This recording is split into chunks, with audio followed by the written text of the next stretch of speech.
What up? Alright. Shalom. Shalom, shalom. First and foremost, want to give all praises, honor, and glory due to Yahweh, Yahweh, by Hashem, Shimei Yahushai, Shai, by Hashem, Shem Kakadash. Kakadash.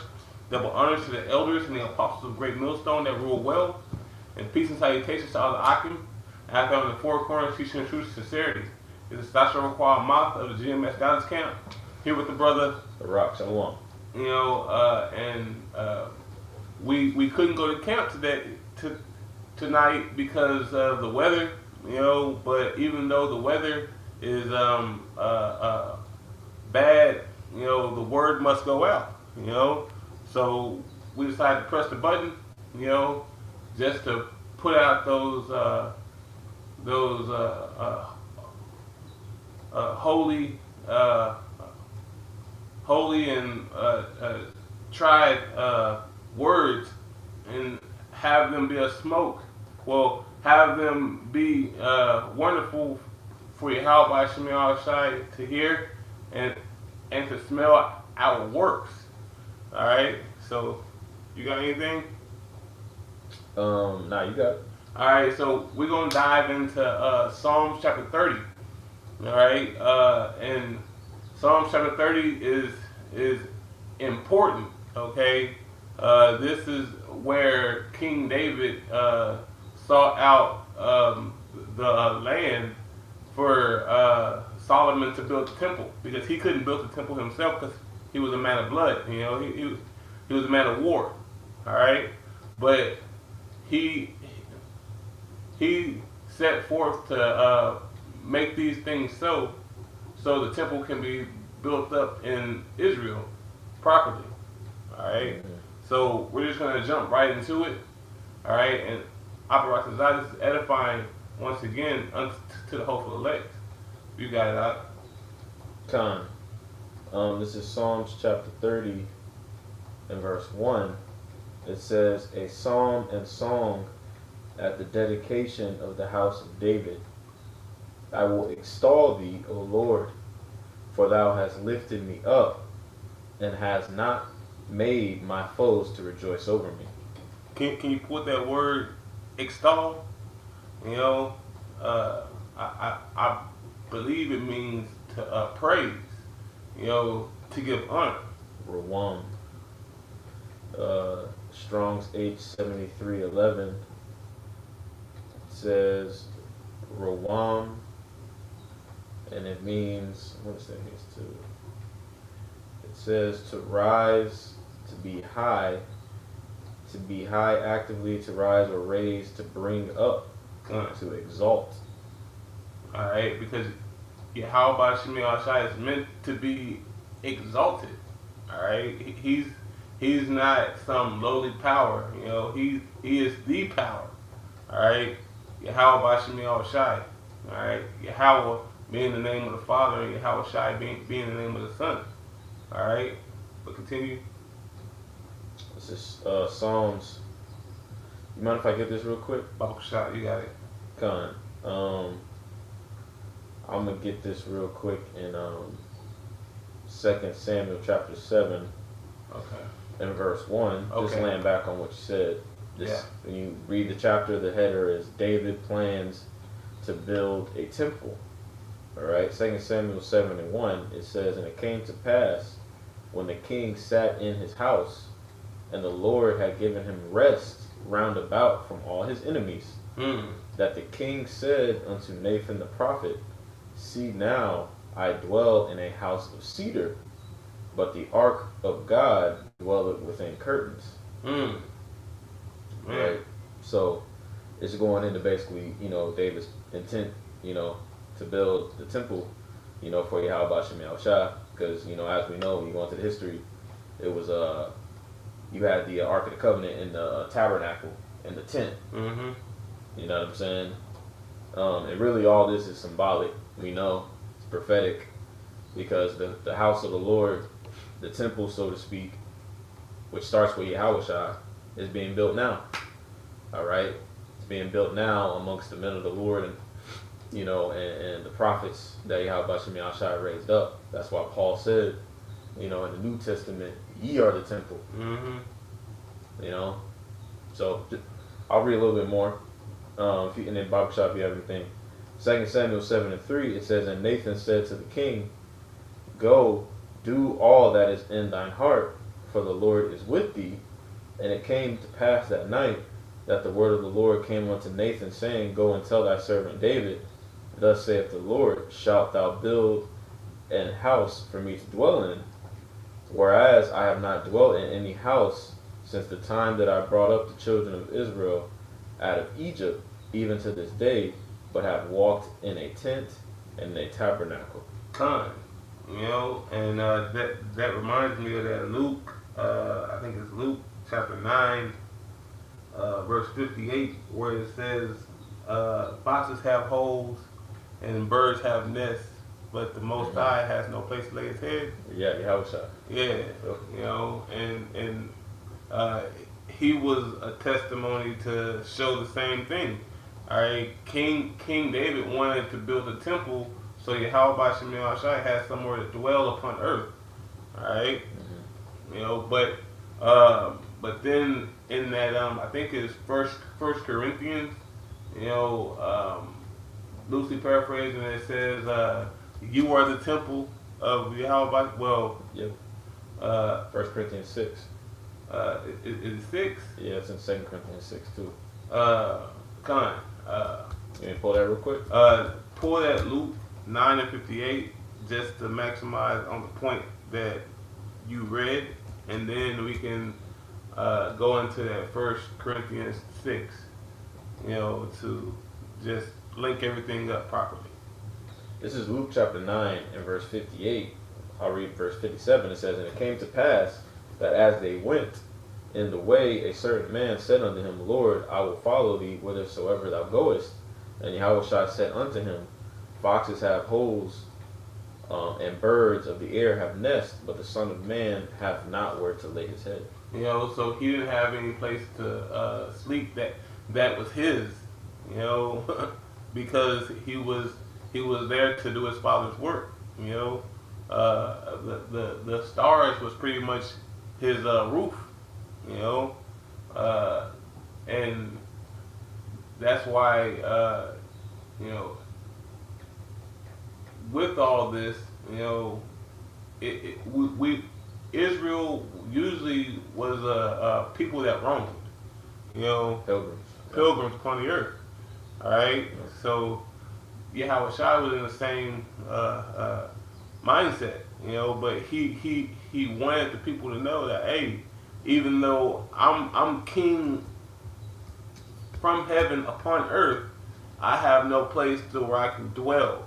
All right, but you know, as we're going to go into that First Corinthians, how ye are the temple of the Most High, and the Most High dwelleth within you, loosely paraphrasing. Yeah. You know, he that defileth the temple of the Most High, well, I perceive this what it is. Let me get this. This is 1 Corinthians 6 and verse 19. It says, what know ye not, that your body is the temple of the Holy Ghost which is in you, which ye have of God, and ye are not of your own. See? I don't want to cut you though. I don't want to cut you. No, I was just going to say, because you made that point of Yahushua. All right, you know, Luke 9:58. All right, not having you know, place to rest his head.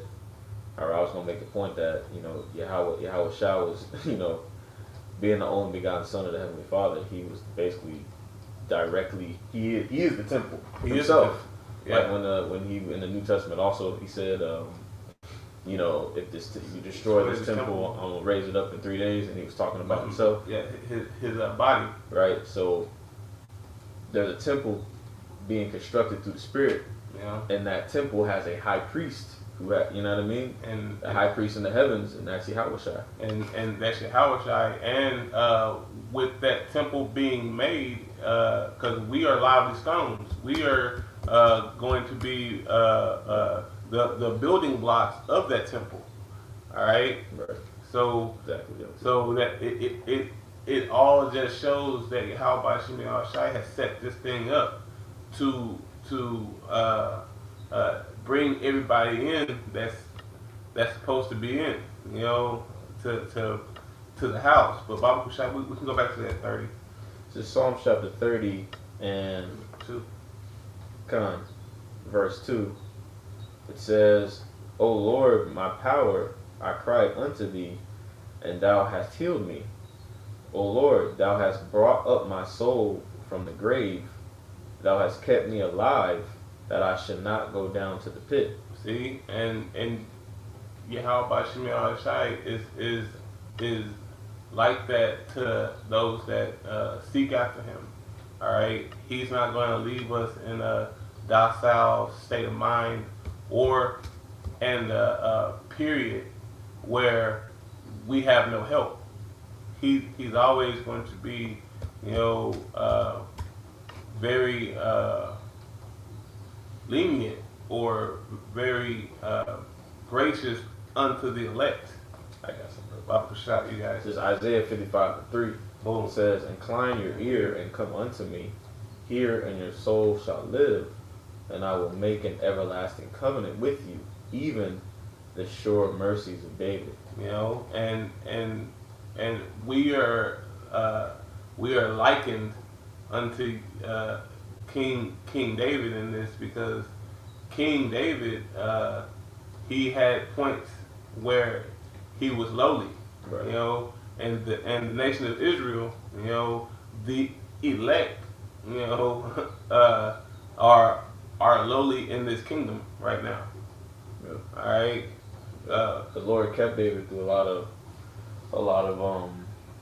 trial and tribulations, Yep. in which his life was directly in danger. Danger. Like even when he chose him, and he put him, you know, he was brought into Saul's court. You know what I mean, playing the harp. Yep. Right. When Saul, when things went left with Saul, we know the Lord obviously is dealing with David. You know what I mean? But David was put in a lot of situations where he had to continue to use the faith, you know, that he demonstrated, you know, that he was given.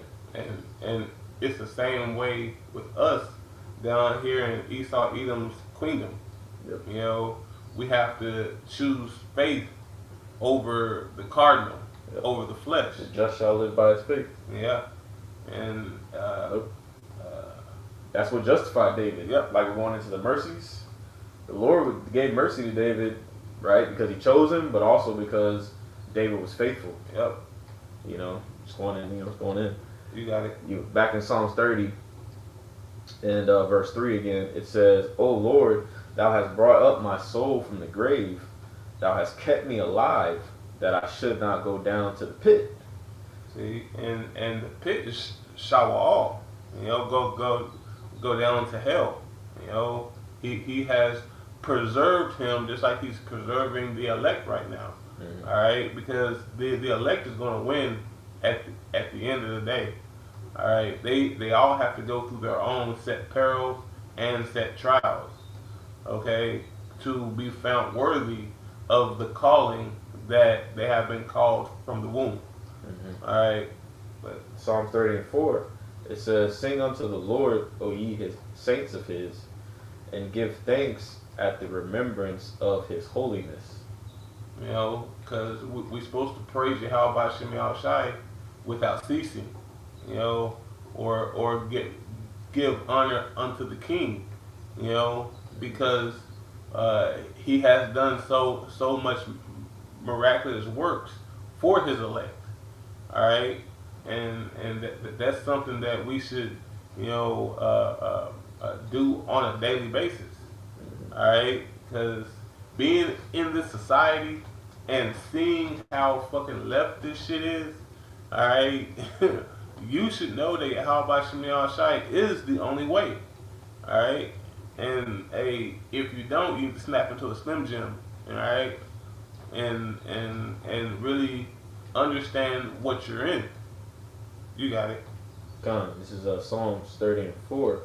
It says, Sing unto the Lord, O ye saints of his, and give thanks at the remembrance of his holiness.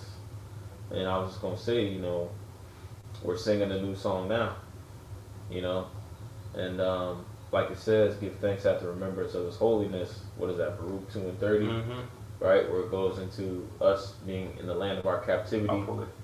You know, This is Baruch, chapter 2, verse 30.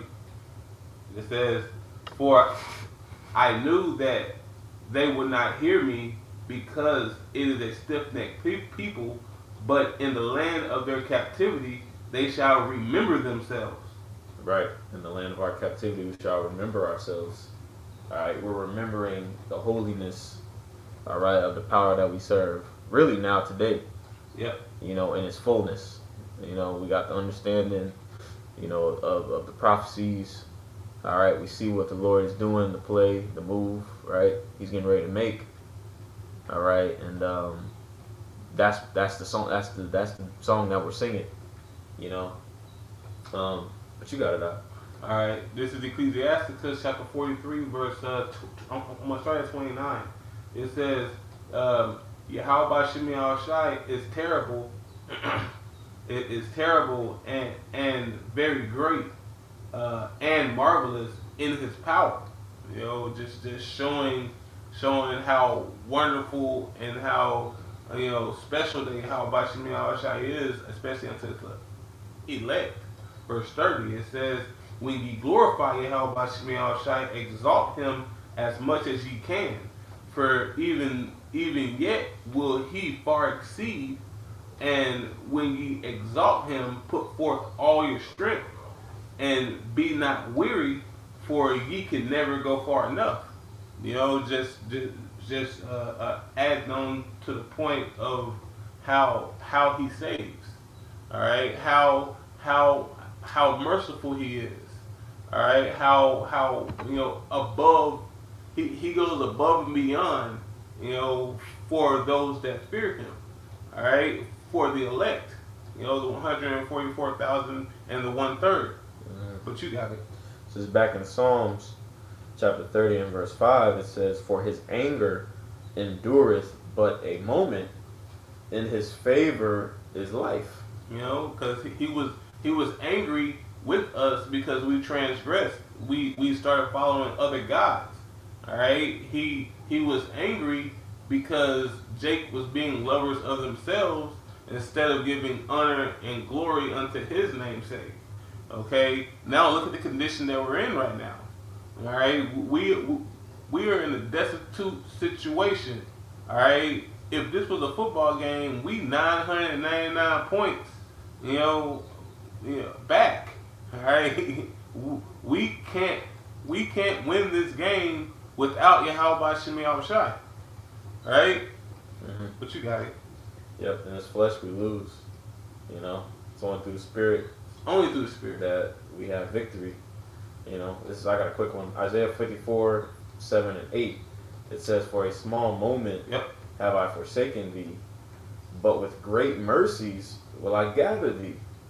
In a little wrath I hid my face from thee for a moment." For a moment. Right? The curses. You know what I mean? Hey, for that 350-year period, whenever Jake, was just completely worldly, all right, that's because Yahweh Shemi Al Shai turned His back against us. All right, back in the ancient world, he turned His back because He didn't want to see their wickedness. All right, now that He's viewing us, or Salakia, now since He has sent Yahweh Shai to be the mediator between us and Him, all right, he's starting to turn and see a small remnant that's worthy to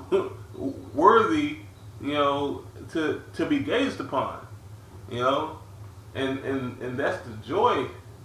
That's the joy that we need to have, all right, because he's seeing these holy epistles go up, and he's going to preserve the elect of these so-called Negroes, Latinos, and Native American of Negroid descent. He's going to preserve you from the hell to come.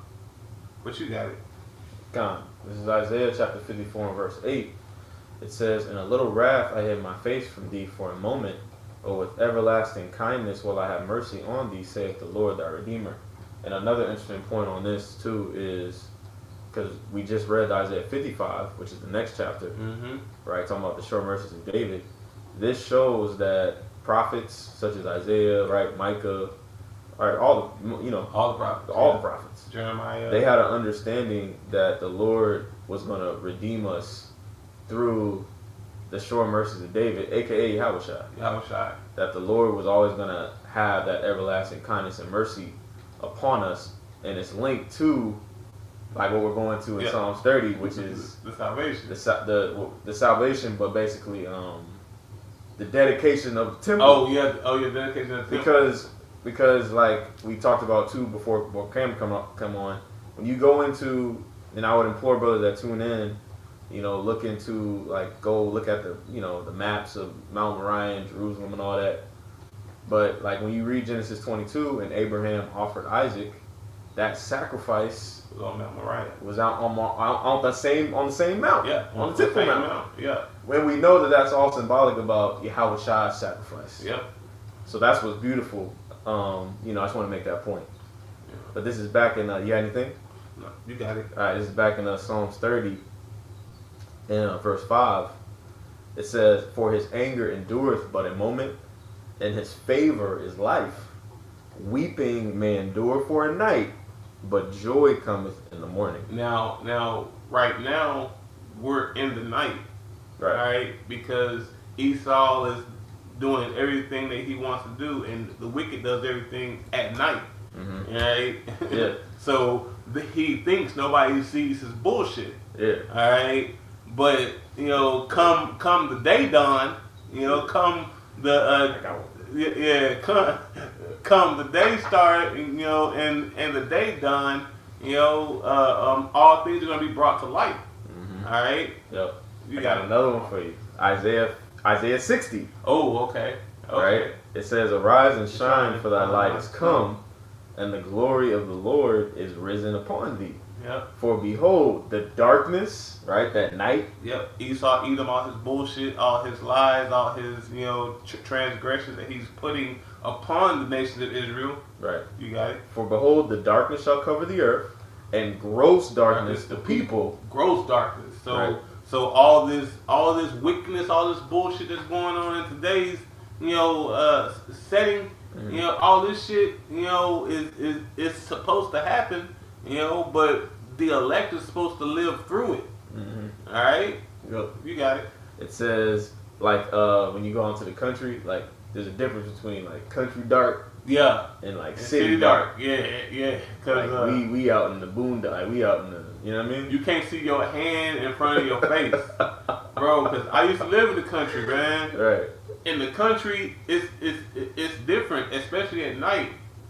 At night, the stars, you look up and you see down there galaxies. Yeah. Alright, but in the city, because of the light pollution, you can't see shit. Alright, but yeah, in some parts, whenever the moon's not there, you can't see your hand in front of your face. Mm-hmm. Alright, so that means that you can be a booty and a prey to whatever animal that's around about you. But you got it. Yeah, it says Isaiah 60:2, and then we'll jump back. It says, "For behold, the darkness shall cover the earth, and the gross darkness the people. But the Lord shall arise upon thee, and his glory shall be seen upon thee." Upon thee. So upon you. Alright, everybody else is going to be lost in the sauce. Right. But you're going to have that light to guide your path. Right. Alright, but you got it. This is back in Psalms 30, verse 6. It says, "And in my prosperity I said, I shall never be moved. Lord," matter of fact, I'm going to read verse 5 again. Yeah, read 5 again. It says, "For his anger endureth but a moment, and in his favor is life." And you can liken favor to this grace period. Yeah. Because the word grace means favor when you go into it. Yep. The Lord has favorites. Yep. All right. It says, "Weeping may endure for a night, but joy cometh in the morning. And in my prosperity I said, I shall never be moved." See, because weeping, we are weeping right now. We're praying to Yahweh Shemi Al-Shai. Praying means to beg. We are begging Yahweh Shemi Al-Shai for salvation right now. Okay, and as we're begging, he hears us. All right,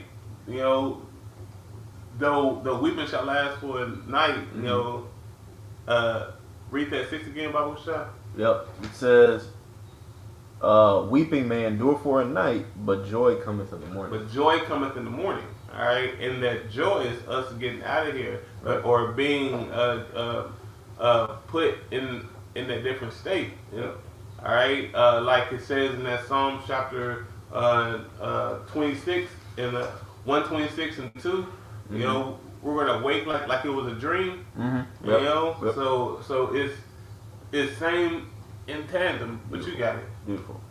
It's back in Psalms 30, in verse 6. It says, "And in my prosperity, I said, I shall never be moved." And I had a quick precept for that. You got it. This is back in 2 Samuel 7. Now I'm gonna jump down, and I'm gonna read verse 8, and I'm gonna read. Actually, hold up.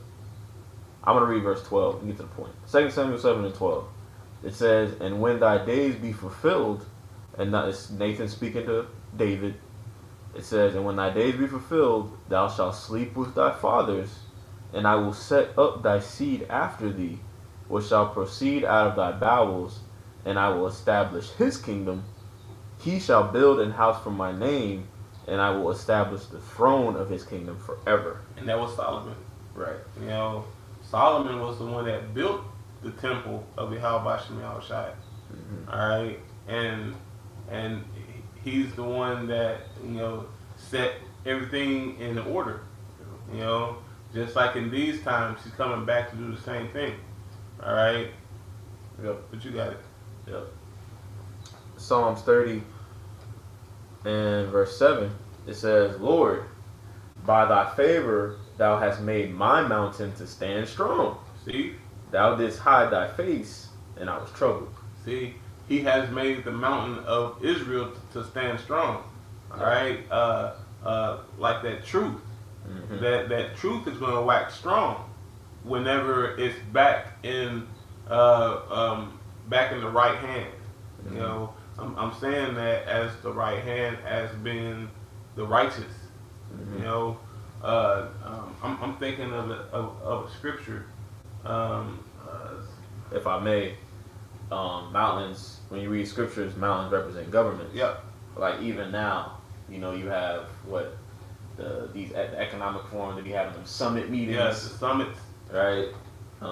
Where they can do wickedness. Right, where they can do wickedness. You know what I'm saying? So, right, David is basically, right, he's saying, you know, he's going to have a everlasting rulership. Yep. You know? And proof of that is the house of David being risen now. That shows you, too, that it's all spiritual. There's nothing Esau can do to stop Yahweh Bashim from ruling the planet Earth. He already rules the planet Earth. You people just don't realize that yet.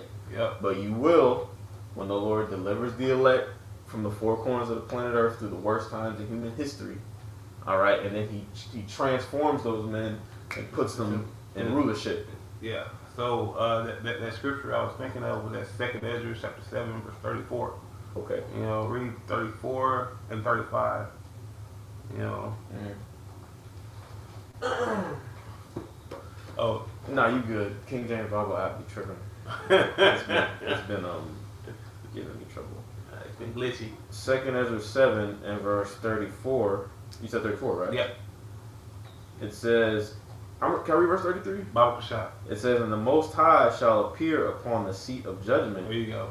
and misery shall pass away, and the long suffering shall have an end." See? And that's the mountain of the nation of Israel. There's not going to be any wicked thing that can, you know, rest upon it. All right? And with that mountain being exalted, all right, it's going to exalt Yahweh Bashim Yahushai. Yep. It's going to show the proper rulership. All right? And it's going to be a testament to all the other nations round about. Hey, this is how you do it. All right? Now sit your ass down. Let me eat. You know? You got it. It says, verse 34, 2 Ezra chapter 7, verse 34, it says, "But judgment only shall remain, truth shall stand, and faith shall wax strong." You know, judgment shall only remain.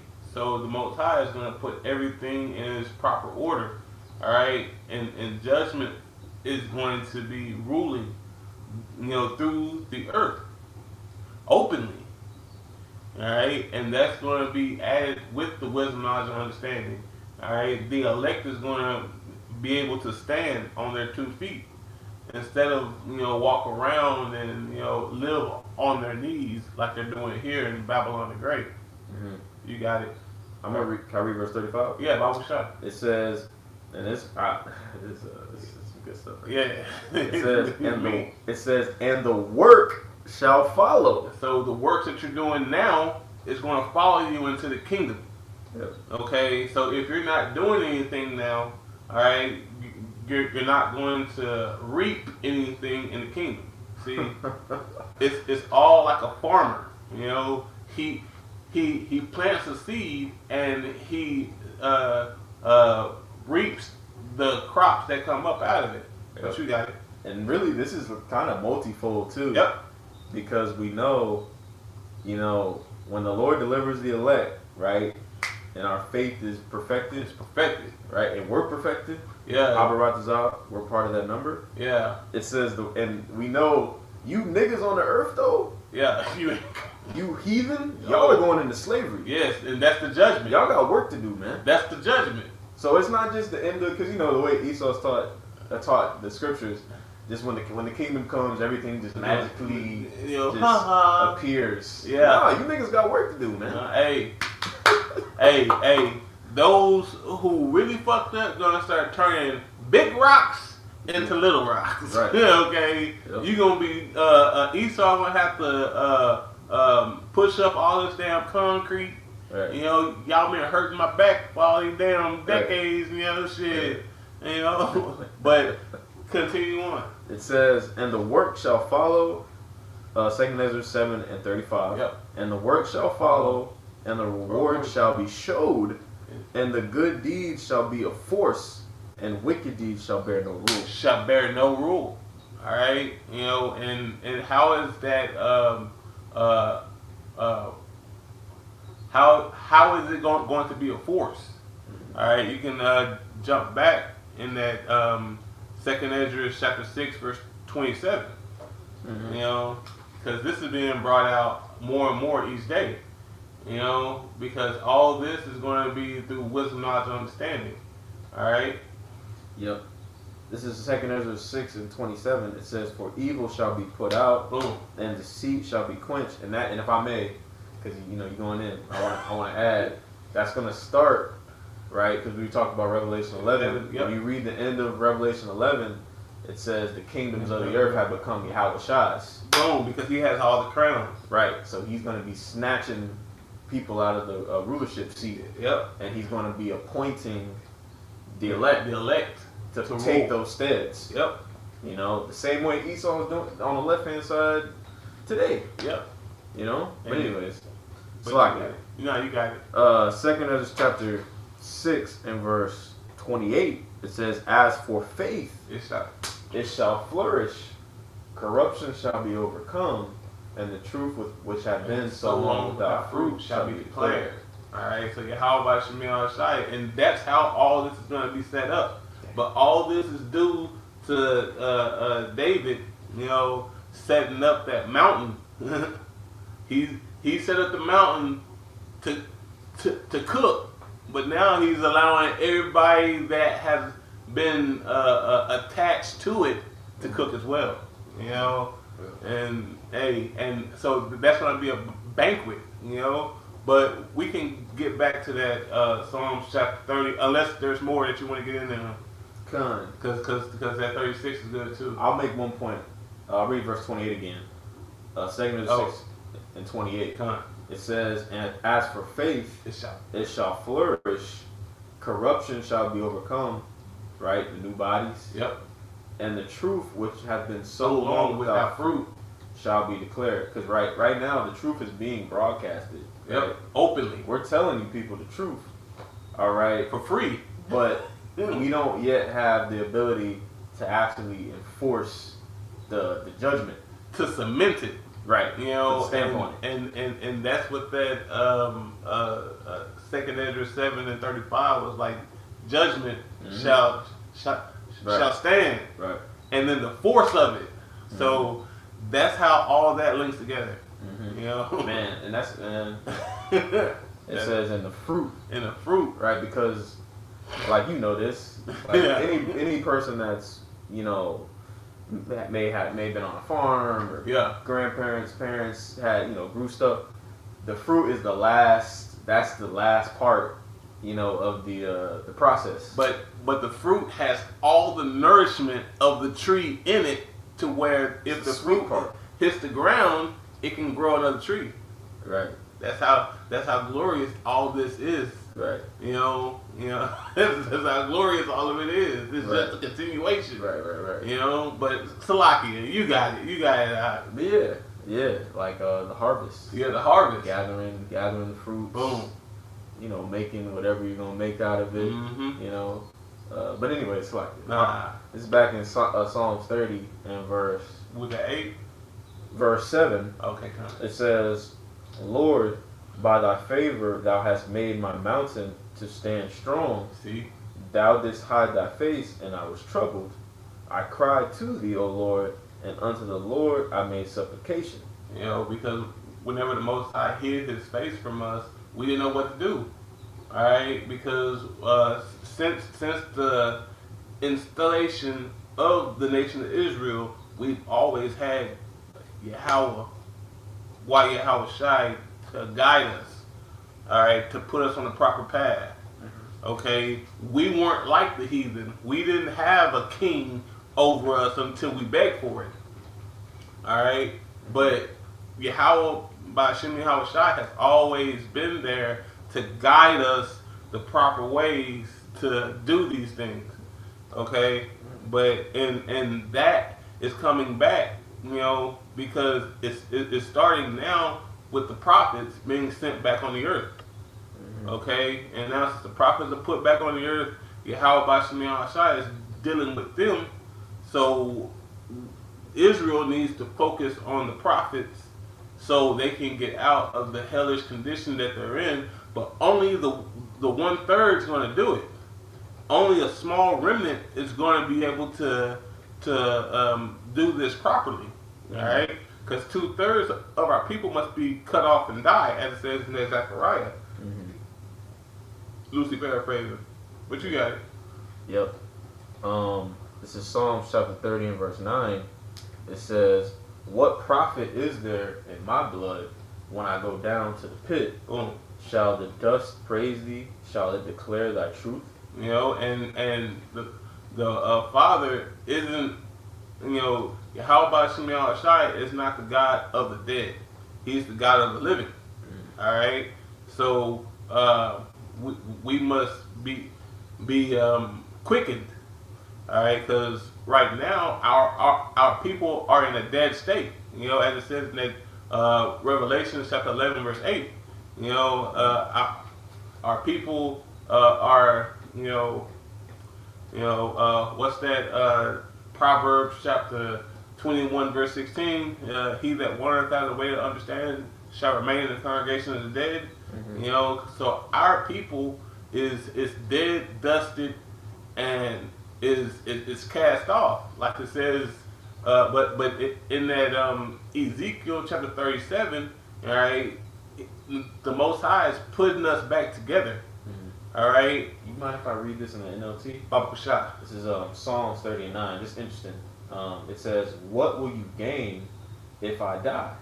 If I sink into the grave, can my dust praise you? Can it tell to your faithfulness?"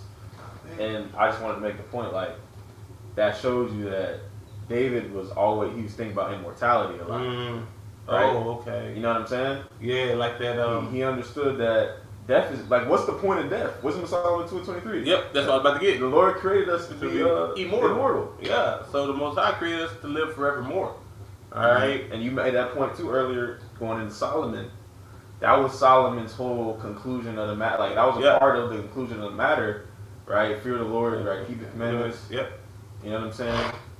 But also, like, this is vanity. Yeah, vanity and vexation of spirit. What's the point?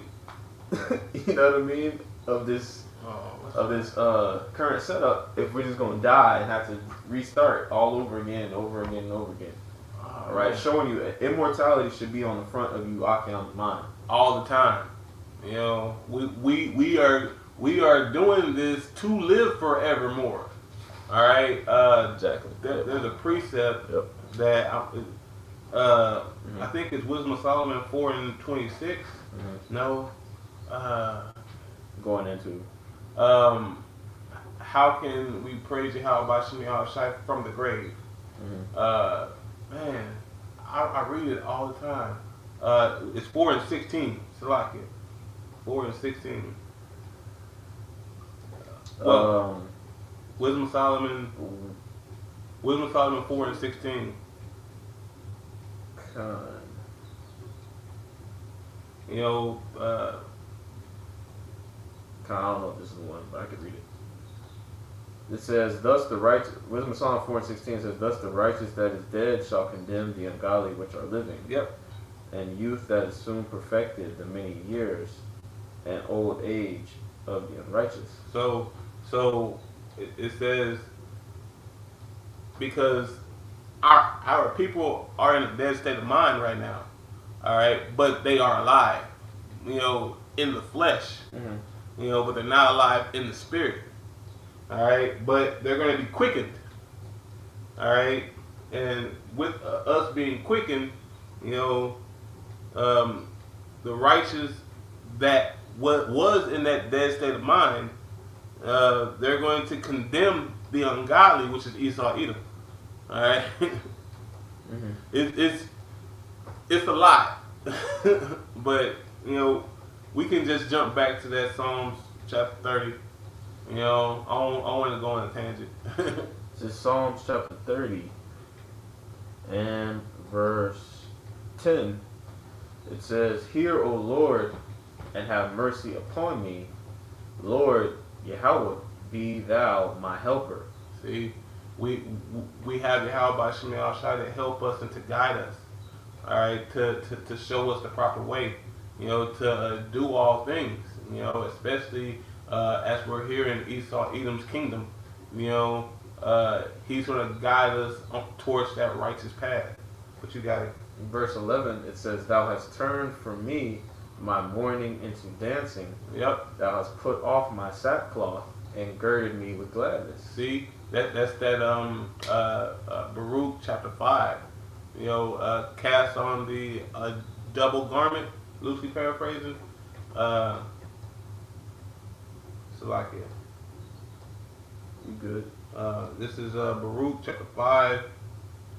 It says, verse 1, it says, "Put off, O Jerusalem, the garments of mourning and affliction, and put on the comeliness of the glory that cometh from Yahweh by Shemi Shai forever."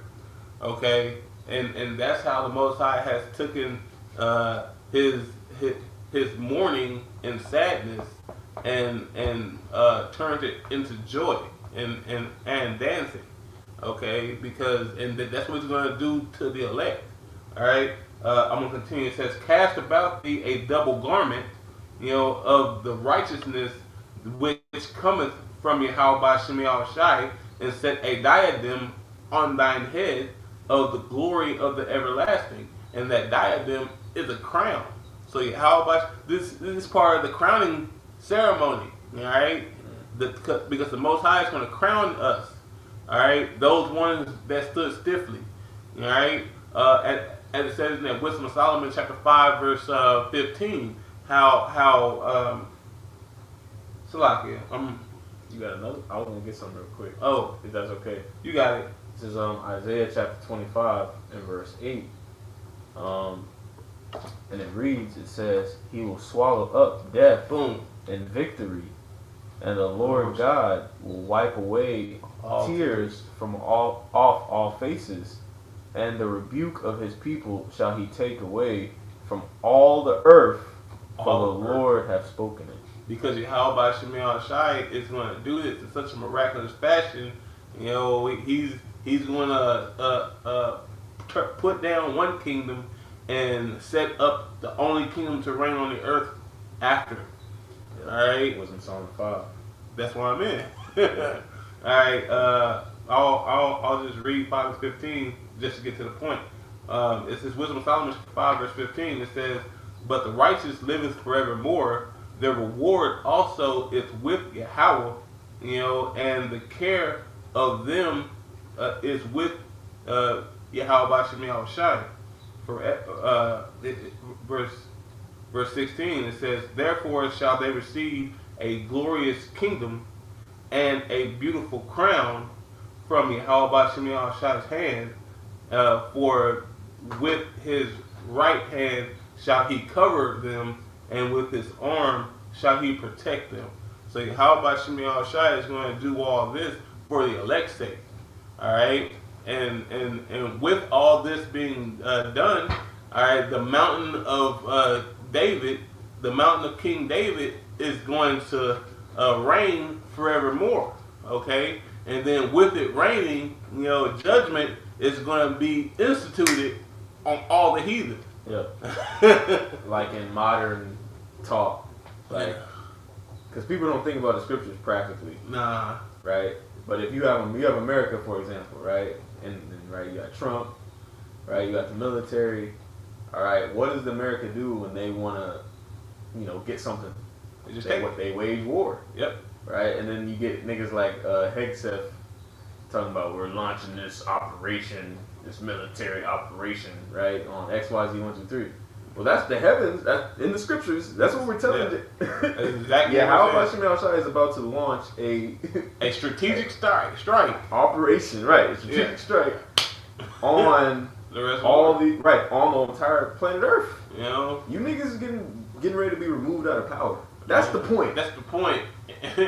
And it was told to you from 2,000 years ago, and then men that Yahweh Bashim Yahushai has handpicked to bring this out is telling this to your face. They're shaking the hand in your kingdom to your face. Nigga, you about to go down. Like the Salakia, you got that. No, I'm gonna cut you. No, I'm saying. Are you sure? Yeah, I'm saying you got. It's the last verse, and we're gonna close it. Yeah. Psalms 30 and 12.